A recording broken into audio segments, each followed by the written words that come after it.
Tables on.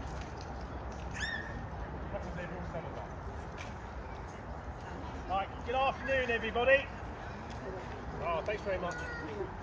Right, I'll try and speak up as loud as I can. Unfortunately, I'm suffering from a cold, so if the voice goes, I'll start waving and doing hand signals.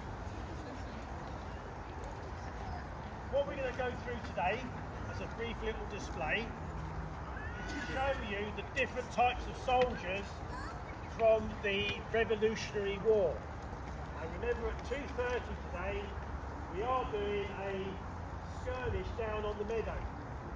So to show you the tactics that we used at the time when the troops were fighting in America. What we've got represented for you today is pretty much the major sort of troops of the period.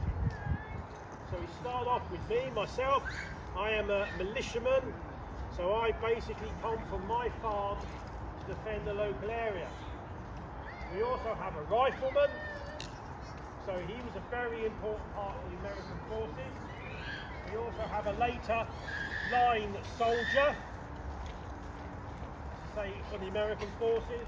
We also have our French allies, who will do a little introduction and display for themselves. And then lastly, to conclude the display, we have the British Army. So they will also demonstrate the kit that they've got and the types of weapon that they use, the drill of loading and everything. Now before we start, I will give a warning that we will be firing our muskets, and these are loud, so if you do have young children who are nervous or animals, please keep them on a lead, because we don't want them sort of, running off into the distance and you chasing after them. So that's a final bit of warning. Hello, I'm a rifleman of the 1st Pennsylvania Regiment. We were formed up in the early part of the war. So our main weapon is the rifles, which come in many forms. This one here is a Jaeger rifle, which is a German-made rifle. It's quite a bit shorter than a lot of the rifles of the period. It's rifled because it has a grooves in the barrel, which makes the ball more accurate. So when you're loading with a lead ball and then using a patch or like a piece of fabric, shoes. Also my water bottle, this one's made of leather, so that's quite practical. It won't dent. It's a lot easier. So first of all, go to half cock. So half cock is like safety, so if I pull the trigger it will not fire.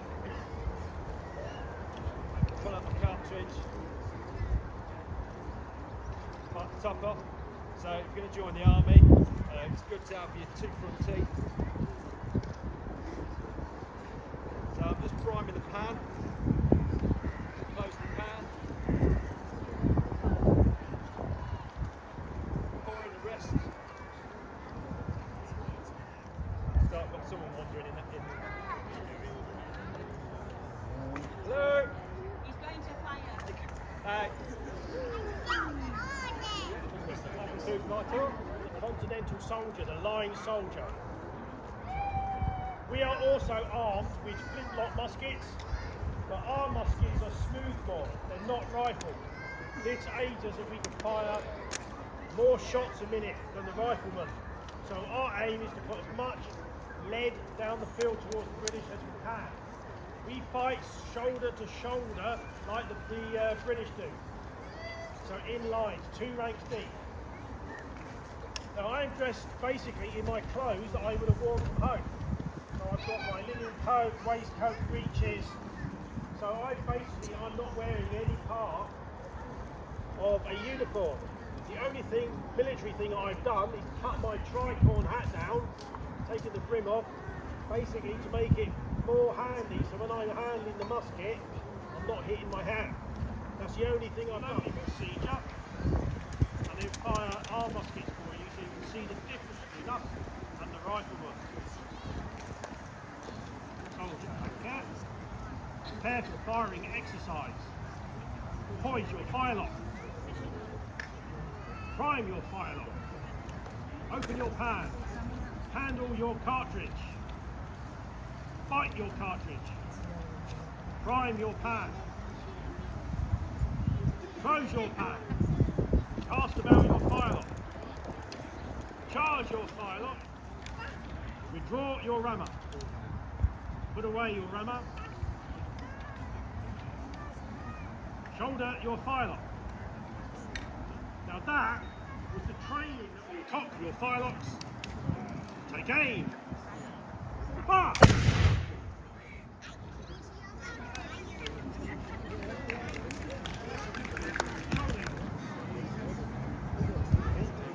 And now we're going to introduce our French allies.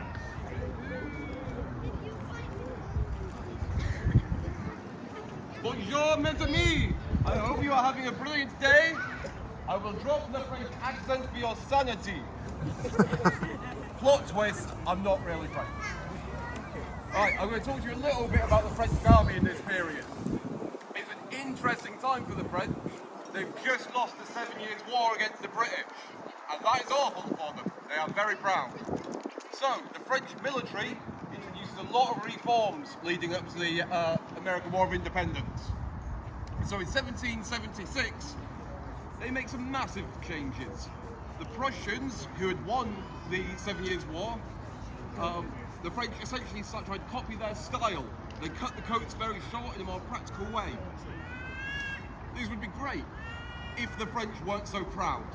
And we find that the French regiments say, nah, we're not doing that. And they keep their old coats because they like them and they look better. So what we see is those adaptations from 76 don't stick, but some of the important parts do.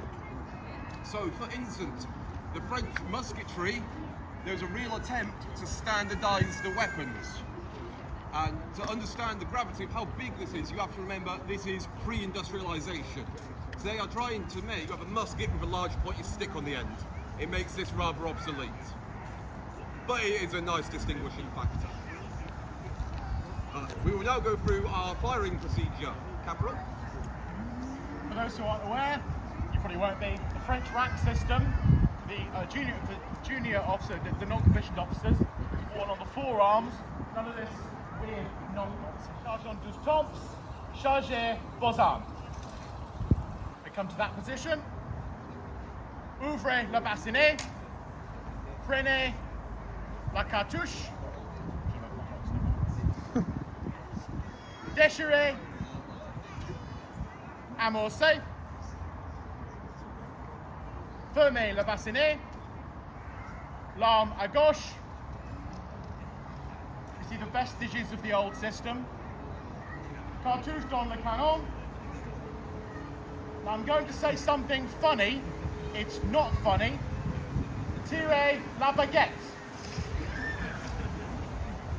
For those who aren't aware, baguette in French means stick. That's why the bread is called that. What you to fire is they would give you the full order, which is apprêtez vos armes, prepare your weapon. En jeu, take aim. Feu. In battle though, like the militia, that's quite complicated. So instead the order would simply be, have a care, arm, jeu, feu.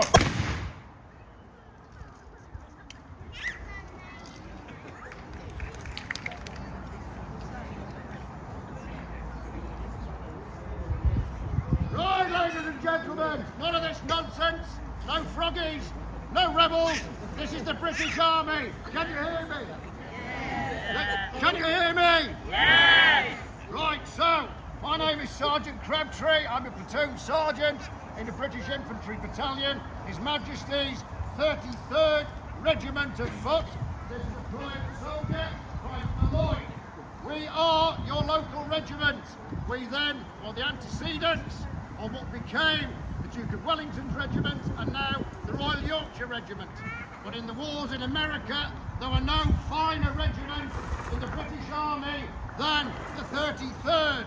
They were known as the pattern of which to be copied, the pattern of which to be emulated. Under the command of the Earl Cornwallis, the 33rd covered itself in glory in America. in over 8 years of fighting. Now, Mr. Malloy, just march round so the ladies and gentlemen can see, please.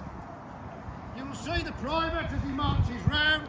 He is dressed in campaign order for America. On his hat, he wears the cocked hat there on his head. Instead of breeches, we wear gaitered trousers.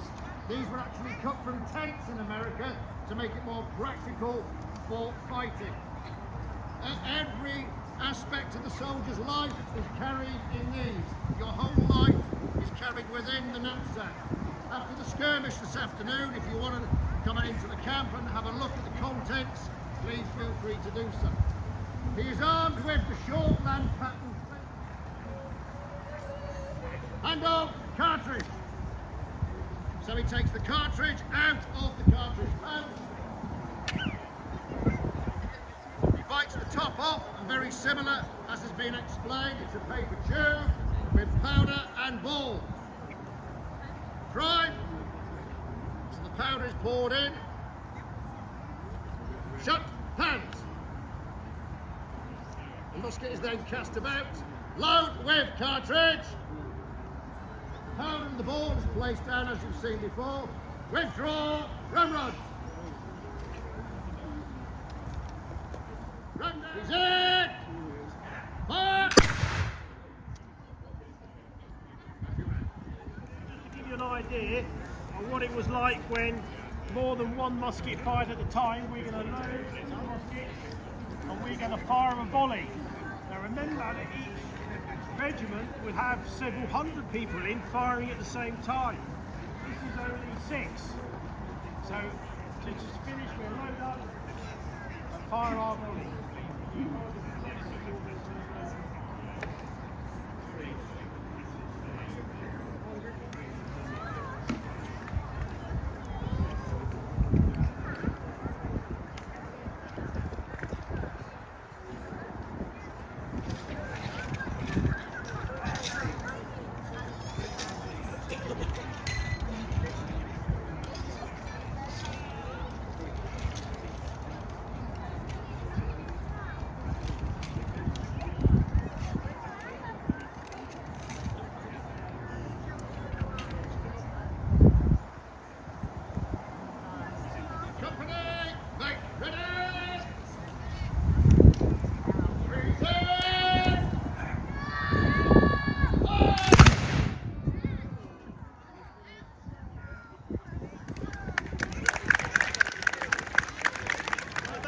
Our display. Please remember we're doing our skirmish in the meadow, which is down at the bottom of the